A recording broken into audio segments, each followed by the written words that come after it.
You're listening to the Slavic Literature Pod, your shelf help guide to all things Slavic.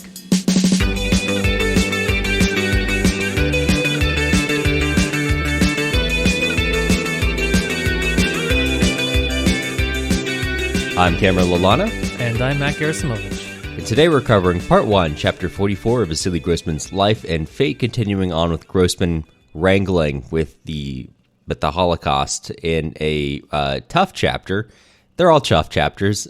We move away from Levinton and the cattle car, and we go towards another character named Naum Rosenberg, who is a burner. He's been tasked. He's an accountant, and he's a prisoner of the Nazis, and presumably part of a team of other Jewish prisoners who are forced to dig up and then burn bodies of Jews who'd been already killed by the Nazis. Even before the implementation of extermination camps, that phase of the Holocaust, you still have over 1 million people who were murdered by so-called Einsatzgruppen or Einsatzkommandos, mobile killing soldiers who were supported by the SS or local collaborators, which across occupied Eastern Europe, that I think the numbers are around 1.5 million people were killed in this phase of the Holocaust before the implementation of the extermination camps. So, at this point in time, a year later now, these prisoners are being forced to dig up those bodies and burn them. And we have this very interesting character, Rosenberg, who is so obsessed with numbers. He can't stop counting as he's doing it. He just is counting the towns they've been through, the graves they've dug up, each person in each grave. And it sort of consumes him. But anyway, is there anywhere in particular that you would like to start?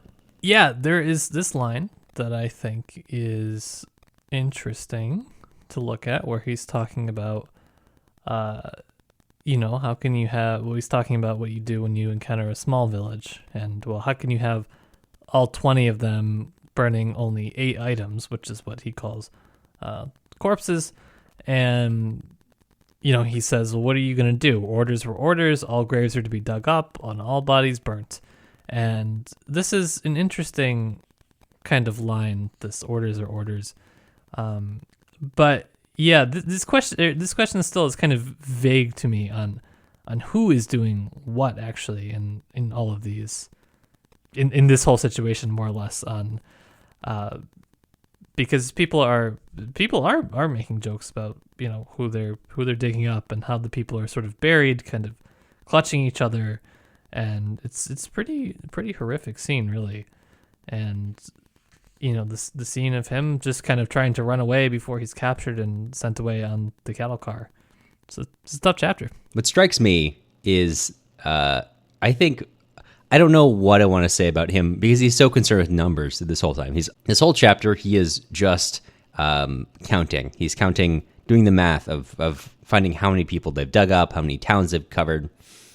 And to me, I think that's, I don't know what you want to call it, a coping mechanism or a numbing, something to numb his own pain here. Because as we find out at the end of the chapter, he cries out for someone named Golda, who'd been killed in her 6th month of pregnancy. So presumably maybe a wife, maybe a girlfriend, maybe a close relative who's taken care of.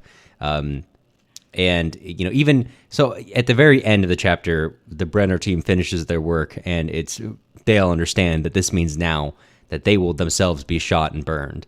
And so he manages to escape. He runs off, and even when he's running through the forest, he doesn't think of Golda. He thinks of the numbers. And it's not until he's finally back in the cattle car that it said that he kind of, his tears came gushing out, burning him, breaking through the crust that had formed over his brain and his heart, and he cries out for Golda, which is both the end of this chapter and the end of the previous chapter. So when I'm approaching this, I don't know. On one level, you could say that this is maybe a man who's so overwhelmed that he can only conceive of it in terms of what's familiar to him, numbers as an accountant. And it's in the last moments, finally, he's able to break through, or it falls away, whatever it is, and he finally remembers his own loss. And that's where that ends. To me, when I'm reading it, I'm also maybe taking it as a warning not to get over fascinated with simply the process of such a horror of the Holocaust without being interested in the people. Because it is maybe this is just my perspective because I grew up watching so many World War II documentaries, but there were like the History Channel had so many documentaries about the Holocaust, and looking back on it, so few of them, if any, really talked to people. They had interviewees for sure, but they were all about, man, look at these camps, look at this process. Let's really get into the nitty gritty. And for Grossman, that's obviously not of importance, right? We do cover exactly how burning works, and I think for us, maybe we're supposed to read that as how numb he is, that the process of burning thousands of people is just simply, oh, well, here's the process. And he's, resisting, he's in dialogue with other people who are reacting to the Holocaust and maybe encouraging readers to resist that urge. Yeah, and I think also just not to get too overwhelmed or too focused on the process of anything, because that is something that comes up, like we've talked about before, in a few other areas of the book. And I don't know. Clearly, the other things that were mentioned, like the Ludmilla hospital scenes, they weren't really comparable to this. It was different. Similar, but different. And this one's just kind of hard. I think Grossman wants you to have a knee-jerk reaction to this character, and then he sort of slaps you across the face about 5 chapters from now right. on that.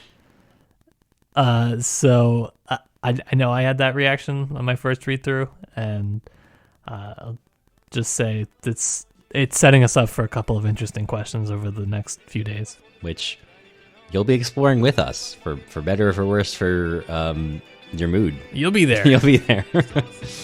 Yeah, I think that's about all we had to cover today. Yeah, in which case you will hear from us again soon.